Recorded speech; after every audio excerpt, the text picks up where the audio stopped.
SKT Gold and Diamonds Swarna Vaibhavam. Polki Gold Jewelry pi no wastage, no making charges. Diamonds కేవలం 49,999 రూపాయలు మాత్రమే.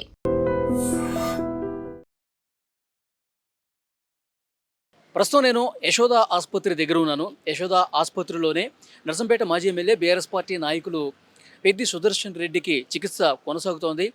అత్యంత విషమంగా పెద్ది సుదర్శన్ రెడ్డి ఆరోగ్య పరిస్థితి ఉంది. వైద్యులు శాయశక్తుల కృషి చేస్తూ ఉన్నారు. పెద్ది సుదర్శన్ రెడ్డిని బతికించడానికి చేయాల్సినటువంటి అన్ని ప్రయత్నాలు కూడా చాలా సీరియస్గా చేస్తున్నటువంటి పరిస్థితి కనిపిస్తోంది. సో మెయిన్గా ఇప్పుడు ఉన్నటువంటి ఇన్ఫర్మేషన్ ఏంటంటే వైద్యులు లేటెస్ట్గా ఇచ్చినటువంటి ఆ హెల్త్ బులెటిన్లో పెద్ది సుదర్శన్ రెడ్డికి సంబంధించిన ఆ నాడీ వ్యవస్థ ఏదైతుందో మెదడు పనితీరు నిస్తేజంగా మారినటువంటి పరిస్థితి ఉంది. సో ఆయన స్పర్శకు కానీ ఏదన్నా శబ్దానికి కానీ ఇంకా కూడా పెద్ది సుదర్శన్ రెడ్డి బాడీలో ఆ చలనం అనేది ఇంకా కనిపించలేదని చెప్పి వైద్యుల నుంచి సమాచారం వస్తుంది. సో అక్కడ అమెరికాలో ఉన్నటువంటి పేరు మోసినటువంటి డాక్టర్లతో కూడా నిరంతరం సంప్రదింపులు జరిపి వాళ్ళ దగ్గర నుంచి ఇన్పుట్స్ తీసుకొని, ఎందుకంటే ఇలా సివియర్ హార్ట్ అటాక్స్ వచ్చి వెంటిలేటర్ మీద చికిత్స పొందుతున్నటువంటి పేషెంట్లకి చాలామందిని బతికించినటువంటి ట్రాక్ రికార్డు ఉన్నటువంటి అమెరికాలో నైపుణ్యం ఉన్నటువంటి సామర్థ్యం ఉన్నటువంటి డాక్టర్లతో వీడియో కాల్స్ చేసి మరీ సంప్రదింపులు జరుపుతున్నారు. వాళ్ళు ఇచ్చినటువంటి సూచనలు కూడా ఇక్కడ ఉన్నటువంటి వైద్య బృందం పరిగణలోకి తీసుకొని చికిత్స కొనసాగుతున్నటువంటి పరిస్థితి ఉంది. రెండు బలమైనటువంటి ఇంజెక్షన్స్ అందించారు. ఎందుకంటే ఇప్పుడు దాదాపు 5వ రోజు కొనసాగుతున్న ఆయనకి యశోద ఆసుపత్రిలో చికిత్స చేస్తూ ఉన్నారు. అయినప్పటికీ కూడా ఆయనలో కనీసం చలనం రాకపోవడంతో కొంత ఆందోళన కనిపిస్తోంది. సో అమెరికాలో ఉన్నటువంటి వైద్యులు ఇక్కడ వైద్యులు మాట్లాడుకుని ఒక టీం వర్క్గా చేస్తూ ఉన్నారు. పరిస్థితిని ఎప్పటికప్పుడు పరిశీలిస్తున్నారు. అవసరమైనటువంటి టెస్టులన్నీ కూడా చేస్తూ ఉన్నారు. సో అందరూ ఒక అభిప్రాయానికి వచ్చారు. 2 బలమైనటువంటి ఇంజెక్షన్స్ కూడా ఇచ్చారు. ఎందుకంటే నిస్తేజంగా మారినటువంటి ఆ మెదడుకు సంబంధించి పనితీరు ఎంతో కొంత మార్పు తీసుకురావడం కోసం ఇంజెక్షన్స్ ఉపయోగపడతాయి. ఏదైతే నాడీ వ్యవస్థ ఉందో ఆ నాడీ వ్యవస్థను మళ్ళీ ఉత్తేజితం చేయటం కోసం అయితే ప్రయత్నాలు ఉన్నాయో అవి కూడా చేస్తూ ఉన్నారు. ఈ 2 ఇంజెక్షన్స్తో ఏమైనా మార్పు వస్తుందని చెప్పి చాలా సీరియస్గా చూస్తూ ఉన్నారు. ఆ ఇచ్చినటువంటి 2 ఇంజెక్షన్స్ దానివల్ల ఎలాంటి ఉపయోగం లేకుండా పోయిందన్నటువంటి ఆందోళన వైద్య బృందంలో కనిపిస్తుంది. ఎందుకంటే ఇంజెక్షన్స్ ఇచ్చిన తర్వాత కొన్ని గంటల్లోనే ఏదైనా ఒక చిన్న మార్పు వచ్చే అవకాశం ఉండేది. కానీ అలాంటి మార్పు ఏమీ కనిపించకపోవడంతో వైద్యులు కూడా కొంత ఆందోళన కనిపిస్తున్నట్టుగా తెలుస్తోంది. సో అయితే 72 గంటల పాటు అబ్జర్వేషన్ తర్వాత న్యూరో అసెస్మెంట్ ఉంటుంది. ఎందుకంటే మెదడు పనితీరుకి సంబంధించి ఇంజెక్షన్స్ ఇచ్చిన తర్వాత పరీక్షలు మళ్ళీ చేసి ఏమైనా చిన్నపాటి మార్పులు ఏమైనా కనిపిస్తున్నాయా, ఏమైనా బాడీలో చలనం ఏమైనా వచ్చే అవకాశం ఉందా, కన్నురెప్పలు కదిలించే అవకాశం ఏమైనా కనిపిస్తుందా, ఏదైనా శబ్దం చేసినప్పుడు ఆ అలికిడికి ఆయన ఏమైనా కదిలే అవకాశం ఉందా, వీటన్నిటికి సంబంధించి పూర్తిగా అంటే మైక్రో లెవెల్లో కూడా అబ్జర్వేషన్ కొనసాగుతుంది. కానీ ఇంతవరకు కూడా అలాంటి చిన్నపాటి మార్పులు కూడా ఆయన శరీరంలో కనిపించకపోవడంతో కొంత వైద్యుల్లో కూడా ఆందోళన ఉన్నటువంటి పరిస్థితి కనిపిస్తుంది. మరొక ముఖ్యమైన విషయం ఏంటంటే ఎప్పటికప్పుడు వైద్య బృందం కుటుంబ సభ్యులకి ఇన్ఫర్మేషన్ ఇస్తున్నారు. ప్రస్తుతం ట్రీట్మెంట్ ఏ స్థాయిలో కనిపిస్తుంది, ఎలాంటి ఇంజెక్షన్స్ ఇస్తూ ఉన్నారు, పరీక్షలు ఎప్పుడు చేస్తూ ఉన్నారు, దానికి సంబంధించిన రిపోర్ట్స్ ఎప్పుడు వస్తాయి, ఇవన్నీ కూడా నిరంతరం కుటుంబ సభ్యులతో వైద్య బృందం మాట్లాడుతున్నటువంటి సిచ్యువేషన్ కనిపిస్తోంది. అయితే ఇంత సీరియస్ కండిషన్లోకి వెళ్ళిపోవడానికి ప్రధాన కారణం ఏమిటి అంటే ఎప్పుడైతే ఆయన హన్మకొండలో తన నివాసంలో కార్డియాక్ అరెస్ట్కి గురయ్యారో వెంటనే ఆసుపత్రి స్థానికంగా ఉన్నటువంటి రోహిణి ఆసుపత్రికి తీసుకెళ్లారు. రోహిణి ఆసుపత్రికి తీసుకెళ్ళినా కానీ ఆ సిపిఆర్ చేశారు. దాదాపు ఒక 45 నిమిషాల పాటు సిపిఆర్ చేశారు. గుండె మీద ఆ సిపిఆర్ చేయటం వల్ల 9వ సారికి ఆ గుండెలో చలనం కనిపించింది.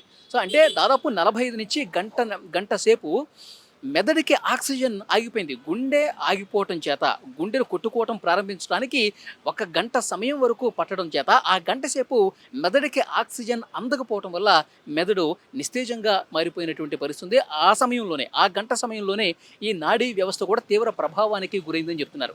సో దాన్ని మళ్ళీ ఉత్తేజితం చేయటం కోసమే 2 బలమైనటువంటి సమర్థమైనటువంటి ఇంజెక్షన్స్ ఇచ్చారు. ఆ ఇంజెక్షన్స్ ఇచ్చిన తర్వాత కూడా పెద్దగా మార్పేమీ కనపడలా. సో డెఫినెట్గా అక్కడ ఉన్నటువంటి వైద్య బృందం చాలా నిశ్చితంగా మానిటరింగ్ చేస్తూ ఉన్నారు.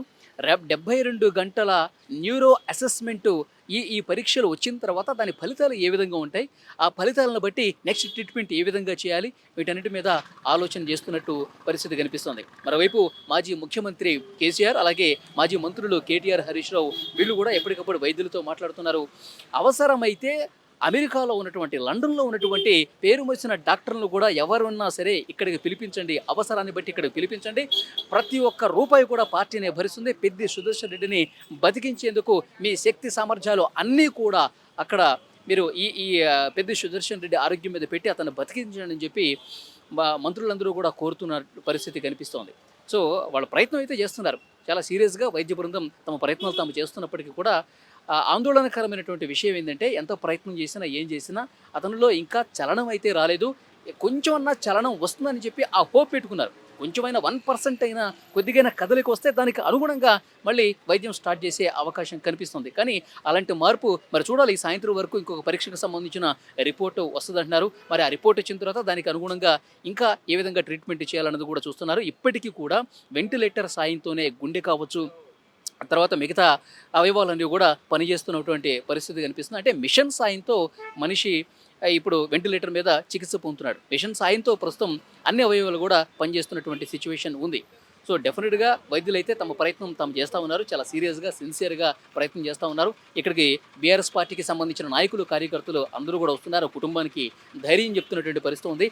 నర్సంపేట నియోజకవర్గం నుంచి పెద్ద ఎత్తున అభిమానులు, కార్యకర్తలు ఇక్కడికి వస్తూ ఉన్నారు. మా పెద్దిని బతికించండి సార్, మా పెద్ది మాకు ఎట్టి పరిస్థితుల్లో దక్కాలి, మా పెద్ది ఉంటేనే మా నియోజకవర్గం బాగుంటుంది, ఆ దేవుడి మీద మేము చాలా నమ్మకం పెట్టుకున్నాం, ఆ దేవుడికి కూడా పూజలు చేస్తూ ఉన్నాం, ఎట్టి పరిస్థితుల్లో ఆరోగ్యంగా పెద్ది సుదర్శన్ రెడ్డి మళ్ళీ జనంలోకి వస్తాడన్నటువంటి నమ్మకం మాకుంది, రావాలని చెప్పి ఆ దేవుడికి ప్రత్యేక పూజలు కూడా చేస్తున్నామని చెప్పి ఇక్కడికి వస్తున్నటువంటి బీఆర్ఎస్ నాయకులు, కార్యకర్తలు చెబుతున్నటువంటి పరిస్థితి కనిపిస్తుంది. మరి ఈ సాయంత్రం చేసేటువంటి పరీక్షల వల్ల, ఈ సాయంత్రం వచ్చేటువంటి రిపోర్ట్స్ను బట్టి ఆ రిపోర్ట్స్లో ఏముంటుంది, ఏమైనా చిన్న మార్పు ఏమైనా కనిపిస్తుందా ఆయన ఆరోగ్యంలో? ఎందుకంటే 5 రోజులు అవుతుందండి. 5 రోజులు అయినప్పటికీ ఇక్కడికి 5 రోజుల పాటు ఇక్కడ యశోద ఆసుపత్రిలో చికిత్స పొందుతున్నప్పటికీ ఎలాంటి డెవలప్మెంట్ లేకపోవడం అనేది వైద్యులకు కూడా కొంత ఆందోళనకు గురయ్యే పరిస్థితే కనిపిస్తుంది. సో చూడాలి. ఇంకా ఆ దేవుడి మీద భారం వేశారు.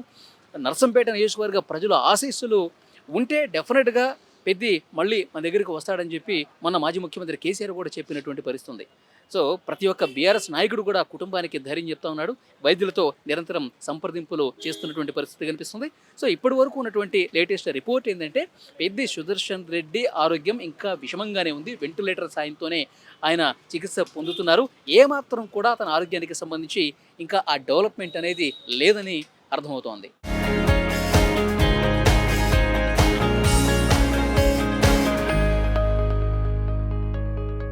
ప్రస్తుతం నేను యశోద ఆసుపత్రి దగ్గర ఉన్నాను. నర్సంపేట మాజీ ఎమ్మెల్యే పెద్ది సుదర్శన్ రెడ్డి ఇక్కడే చికిత్స కొనసాగుతుంది. ఇంకా విషమంగానే ఉందని చెప్పి వైద్యులు ఇచ్చినటువంటి లేటెస్ట్ హెల్త్ బులెటిన్ బట్టి అర్థమవుతుంది. మా పెద్ది సుదర్శన్ రెడ్డి వెంటనే కోలుకోవాలి, మళ్ళీ నియోజకవర్గంలో గతంలో లాగా ప్రజల మధ్యకి రావాలి, ఆయన పూర్తి ఆరోగ్యంగా తిరిగి రావాలని చెప్పి నర్సంపేట నుంచి చాలామంది ఆయనకు సంబంధించిన అభిమానులు, అనుచరులు, కార్యకర్తలు అందరూ కూడా వస్తూ ఉన్నారు. కొంతమంది ఇక్కడ నాతో పాటు ఉన్నారు. యశోద హాస్పిటల్ దగ్గర వాళ్ళతో మాట్లాడదాం. సార్, మీరు నర్సంపేట నియోజకవర్గం నుంచి వచ్చారా? అవునండి, నర్సంపేట. నా పేరు సింగిరికొండ మాధవ్ శంకర్. ఓకే. మేమందరం కూడా వ్యాపారస్తులం, అయ్యప్ప స్వామి దేవాలయ కమిటీ మెంబర్లు. నేను rice pillars association general secretary. Okay. ఇప్పుడు పెద్ది సుదర్శన్ రెడ్డి గారి ఆరోగ్యం ఎట్లా ఉందో మనం గత 4-5 రోజులుగా చూస్తా ఉన్నాం. వెంటిలేటర్ మీదే ఉన్నారు. సో ఆయన త్వరగా రావాలని చెప్పి మీ నియోజకవర్గంలో కార్యకర్తలందరూ కూడా పూజలు కూడా చేస్తూ ఉన్నారు. సో ప్రజల పట్ల ఆయనకి అంటే ప్రజల్లో ఎలాంటి అభిమానం ఉందో దీన్ని బట్టి అర్థమవుతుంది. ఏమంటారు ఆయన మంచితనం గురించి ఒక్కసారి? ఆయన పేదల పక్షపాతి, ప్రధానంగా నిరాడంబరుడు, ఎక్కడ కూడా తను ఏదో గొప్పగా ఉండాలని చూడడు. ఒక సామాన్యమైనటువంటి రైతు కుటుంబం నుంచి జన్మించిన వ్యక్తి. రైతుల కష్టాలు, ప్రజల కష్టాలు అన్నీ కూడా పూర్తి తెలిసినటువంటి సమకాలికమైనటువంటి ఒక తెలంగాణ ఉద్యమ నేత ప్రధానంగా ఆయన. ఈ తెలంగాణ రాష్ట్రం వచ్చిందంటే మరి గౌరవ మాజీ ముఖ్యమంత్రి వాళ్ళు కేసీఆర్ గారికి ప్రధానంగా అండగా ఉండి ఆ ఉద్యమాన్ని ఎక్కడ కొంచెం ఉద్యమం తగ్గినా కూడా విద్యార్థుల లోపల, అక్కడ ఉన్నటువంటి ఉద్యమ నేతల లోపల, కళాకారుల లోపల ఎంతో ప్రోత్సాహాన్ని ఇచ్చి ఆ యొక్క ఉద్యమాన్ని గొప్పగా నడిపించినటువంటి, ఈరోజు తెలంగాణ రాష్ట్రం ఏర్పడ్డదంటే ఒక మూలస్తంభం లాంటి ఉన్నటువంటి వ్యక్తి, గొప్ప వ్యక్తి సుదర్శన్ రెడ్డి. మరి అటువంటి సుదర్శన్ రెడ్డి ఈరోజు ఆ యొక్క ఉన్నటువంటి పరిస్థితిని చూసి వేలాది మందిగా ఉన్నటువంటి అక్కడ ఉన్నటువంటి దాదాపుగా 2 లక్షల మంది ఓటర్లు, అక్కడ 2.5 లక్షల జనాభా మన నియోజకవర్గంలో ఉంటుంది. దాదాపుగా జనాభా అందరూ కూడా సరే పార్టీలకు అతీతంగా, ఇప్పుడున్నటువంటి పరిస్థితులకు అతీతంగా ఒక నాయకుడు మా మధ్యలో ఉండాలి, ఆ భగవంతుని కృప ఆయన కలగాలి అని చెప్పేసి అందరూ కూడా మహిళలు, ఇంటి పాదిగా ప్రజలు, రైతులు, వ్యాపారస్తులు, ఉద్యోగస్తులు అందరూ కూడా. అంటే ప్రజల మనసులో అంత గొప్ప చోటు ఎట్లా సంపాదించాడు సార్? ఆయన నర్సంపేట నియోజకవర్గ అభివృద్ధి ప్రదాత ఆయన. ఎందుకంటే నర్సంపేట నియోజకవర్గానికి ఒక విజన్ ఉండాలని చెప్పేసి ప్రధానంగా గోదావరి జలాలను ఏవైతున్నాయో అటు పాకాల చెరువులో కానీ ప్రధానమైనటువంటి చెరువు తెలంగాణ రాష్ట్రంలోని గొప్ప చెరువు, దాని కింద ఒక 50,000 ఎకరాల ఆయకట్టు ఉంది. అదేవిధంగా మన అక్కడ ఉన్న మాదన్నపేట చెరువు ఉంది, అది కూడా 6,000 ఎకరాల ఆయకట్టు ఉంది. తాగునీటి సౌకర్యం కల్పించేటువంటి విషయంలో కావచ్చు, అక్కడ రైతులకు సమకాలీనటువంటి సౌకర్యాలు కల్పించేటువంటి విషయంలో కావచ్చు, ప్రతి విషయంలో కూడా నిర్మాణానికి అభివృద్ధి అయ్యేటువంటి ఒక మెడికల్ కాలేజీని నర్సంపేట ప్రాంతానికి తీసుకొచ్చినటువంటి ఒక గొప్ప వ్యక్తి. అంటే ఈరోజు తెలంగాణ రాష్ట్రంలో మాది జిల్లా కేంద్రం కాదు, కేవలం ఒక నియోజకవర్గ స్థాయి. అటువంటి నియోజకవర్గంలో ఒక మెడికల్ కాలేజీని తీసుకొచ్చి నర్సంపేట ప్రాంతానికి వన్నె తెచ్చే విధంగా విద్యా ప్రమాణాలను అభివృద్ధి చేసినటువంటి వ్యక్తి. అంతేకాదు గురుకుల పాఠశాలలు ఏర్పాటు చేయడంలో సాంఘిక సంక్షేమ గురుకుల పాఠశాల కానీ, బీసీ విద్యార్థుల గురుకుల పాఠశాల కానీ, కస్తూరిబా పాఠశాలలు కానీ, సైనిక్ స్కూల్, ఎవరిని ఏ పాఠశాల విద్యా విషయం లోపల ఆయన చేసినటువంటి గొప్ప కృషి ఏంటంటే ఎవరు కూడా మరవలేదన్నమాట. అంటే ఆయన ఏంటంటే తనొక్కడు బాగుపడాలని కాదు, వ్యవస్థ బాగుంటే అందరు బాగుంటారు అనేటువంటిది ఆయనకు ఉన్నటువంటి కాన్సెప్ట్. ఆయన సివిల్ సప్లై శాఖ చైర్మన్గా, నర్సంపేట నియోజకవర్గ ఎమ్మెల్యేగా పనిచేస్తున్నటువంటి సందర్భంలో మేమందరం కూడా దగ్గర నుంచి చూసి ఆప్తులుగా ఉన్నటువంటి వాళ్ళం. సద్విమర్శలు చేసినా స్వీకరించే మనస్తత్వం ఉన్నటువంటి వ్యక్తి. కాబట్టి అటు నర్సంపేట నియోజకవర్గానికి విద్యా విషయం లోపల కానీ, వైద్య విషయం లోపల కానీ, అక్కడ ఉన్నటువంటి జలాలు రైతులకు అందుబాటులోకి తీసుకొచ్చేటువంటి విషయంలో కానీ ఏ విధంగా అన్ని మంచి కార్యక్రమాలు చేశారు కాబట్టి ఇప్పుడు ప్రజలందరూ కూడా స్వచ్ఛందంగా అక్కడికి వస్తూ ఉన్నారు. సో ఇంకో ముఖ్యమైన విషయం సార్, ఎప్పుడైతే ఈ విధంగా కార్డియాక్ అరెస్ట్కి గురయ్యారు అని చెప్పి సమాచారం వచ్చిందో వెంటనే మాజీ మంత్రి కేటీఆర్, హరీష్ రావు హుటాహుటిన అక్కడ హనుమకొండ హాస్పిటల్కి వెళ్ళారు. మళ్ళీ వెంటనే ఇక్కడ కూడా వచ్చారు, కేసీఆర్ వచ్చారు, మొత్తం వైద్యులతో మాట్లాడారు. సో మీకున్నటువంటి లేటెస్ట్ ఇన్ఫర్మేషన్ ఏంటి? వైద్యులు ఏం చెప్తున్నారు? తాజా బులెటిన్ బట్టి ఏమైనా హోప్ కనిపిస్తుందంటారా? ప్రస్తుతము వాస్తవంగా ఏంటంటే అతనికి ఉన్నటువంటి అవయవాలన్నీ కూడా పనిచేస్తూ ఉన్నాయి. ఇంకొక 72 గంటలు మేము అబ్జర్వ్ చేస్తాం. ఇంకా అమెరికా నుంచి కూడా కొంతమంది 1-2 వైద్యులు పిలిపిస్తామని చెప్పేసి ఇప్పుడు ఇంతకుముందు హరీష్ రావు గారు, దయాకర్ రావు గారు వాళ్ళు లోపలికి వెళ్ళి వచ్చిన తర్వాత మాతో మాట్లాడినటువంటి విషయం ఏంటంటే అమెరికా నుంచి కూడా 1-2 డాక్టర్లు వస్తున్నారు. ఇక ఇది ఇక్కడ జరగని ప్రక్రియ ఎక్కడ కూడా జరగదు అన్నట్టుగానే ఇక్కడ వీలైనంత వరకు అతనికి సేవలు అందించడానికి ఇక్కడ ఉన్నటువంటి హాస్పిటల్ యాజమాన్యం కావచ్చు, అక్కడ ఉన్నటువంటి డాక్టర్ల బృందం కావచ్చు విశేషంగా పనిచేస్తున్నట్టుగా మేము ఇక్కడ అబ్జర్వ్ చేయడం జరిగింది. కాబట్టి తప్పకుండా ఆ భగవంతుడు, ఆయన ధర్మశాస్త్ర అయ్యప్ప స్వామి భక్తుడు. ఆయన అక్కడ పంబారాట్ ఉత్సవాన్ని ప్రతి సంవత్సరం 10,000 మందికి డిసెంబర్ 9వ తారీఖున తెలంగాణ రాష్ట్ర అవతరణ దినోత్సవం అయ్యప్ప స్వామిని జలక్రీడలు చేసి అష్టాభిషేకం చేసి 10,000 మందికి అన్నదాన కార్యక్రమానికి ఆయనే అక్కడ మహాన్నదాతగా ఉండడం జరుగుతుంది. ఇక్కడ ఉన్నటువంటి మా వాళ్ళందరూ కూడా, మా సెక్రటరీ గారు, మా యొక్క ఎల్డర్, వీళ్ళందరూ కూడా పెద్దవాళ్ళు, చంద్రశేఖర్ గారు, కమలాకర్ రెడ్డి గారు, రవీందర్ గారు, వీరందరూ కూడా మేమందరం కూడా కమిటీ మెంబర్స్ అనమాట. మా అందరితో ప్రధానంగా అయ్యప్ప భక్తుడు. ఆయన అయ్యప్ప అంటే మా ఇష్టంగా ఉండేది. మా దేవాలయాన్ని కూడా వీలైనంత వరకు కూడా ఏ పని చెప్పినా సహకారం చేసేటువంటి వ్యక్తిగా ఉన్నటువంటి వాడు. అంటే ఒక భక్తుడిగా, ఒక రైతు కుటుంబంలో ఉన్న వ్యక్తిగా, వ్యాపార వర్గాల కష్ట నష్టాలు తెలిసిన వ్యక్తిగా, ఉద్యోగుల కష్ట నష్టాలు తెలిసిన వ్యక్తిగా, ఉద్యమ నేతగా ఆయనను ఈ కోణం ఆ కోణం అనేది కాకుండా ఏ కోణంలో ఆలోచించినా కూడా ఎక్కడ కూడా ఆయన తనకు ఉన్నటువంటి రాజకీయ దర్పాన్ని కానీ, ఆయనకు ఉన్నటువంటి వ్యవహారాన్ని కానీ చూపకుండా నిత్యం ప్రజల్లో ఉండడానికి ప్రయత్నం చేసేటువంటి గొప్ప వ్యక్తి సుదర్శన్. సార్ మీరేం చెప్తారు? ఇలాంటి అయ్యప్ప ఆయన కోలుకోవాలని చెప్పి కోరుకుంటున్నాం. మేము అయ్యప్ప గుడి మీరు ఎప్పుడు వచ్చారు సార్ ఇక్కడికి? మేము 11 గంటలకు వచ్చినాం, 10:30. ఓకే. అంటే ఆయన ఆరోగ్యం పట్ల, అంటే నిత్యం ప్రజల్లో ఉండే ఆరోగ్యం పట్ల కొంత నిర్లక్ష్యం వహించడం వల్ల ఇలాంటి పరిస్థితి వచ్చిందంటారా? 3 రోజుల ముందు ఆయనకు కొంచెం నిమోనియా ఉన్నదని చెప్పి హాస్పిటల్ పోయినట. డాక్టర్ అడ్మిట్ కమ్మన్నాడు, కానీ సరే ఎందుకులే అని చెప్పి ఉద్దేశంలో వచ్చాడు. అడ్మిట్ అయితే మంచిగుండా అనేది అట్లా. సో నియోజకవర్గంలో ఏంటి సార్ బీఆర్ఎస్ పార్టీకి సంబంధించిన కార్యకర్తలు ఏమంటున్నారు?